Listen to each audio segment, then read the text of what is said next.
ይህ ሰሃባ ግን ረሱል ሰለላሁ ዐለይሂ ወሰለም በተቀመጡበት ገባና አላሁ አክበር ብሎ ላጥ አደረገና አሰላሙ አለይኩም አላቸው። ወአለይኩም ሰላም ወራህመቱላህ ሰሊ ፈኢነከ ለም ቱሰሊ አሉት። ሰግደና አልሰገድክም አሉት። ከዛ ሄደና ይሄ ቅድሙን ደግሞት መጣ።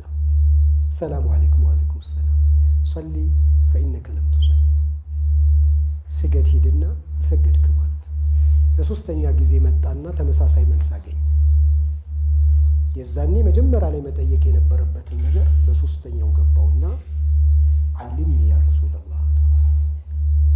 አንቱ የአላህ መልእክተኛ ሆይ ሰላት እንዴት እንደሚሰገድ አስተምሩኝ።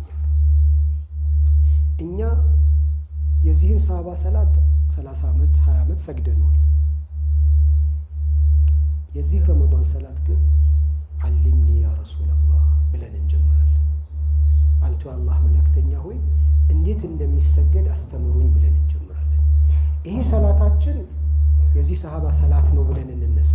ሁሉም ሰው እንደዚህ ላይሆን ይችላል። አላህ የወፈቀው አላህ የሚወደው አይነት ሰላት የሚሰግድ ብዙ አለ። ግን በጥቅሉ እኔ የምሰግደው ሰላት ይሄን ሰላት ነው። ግን መፈክራችን ሰላት ላይ የዚህ ረመዳን ሰላት አልምኒ ያ ረሱላህ እኔ አላቅም እኔ የምሰግደው ሰላት ስህተት ነው አላህ ረሱሉ አስተምሩኝ ብሎ ሰለላሁ ዐለይሂ ወሰለም መጀመር ነው።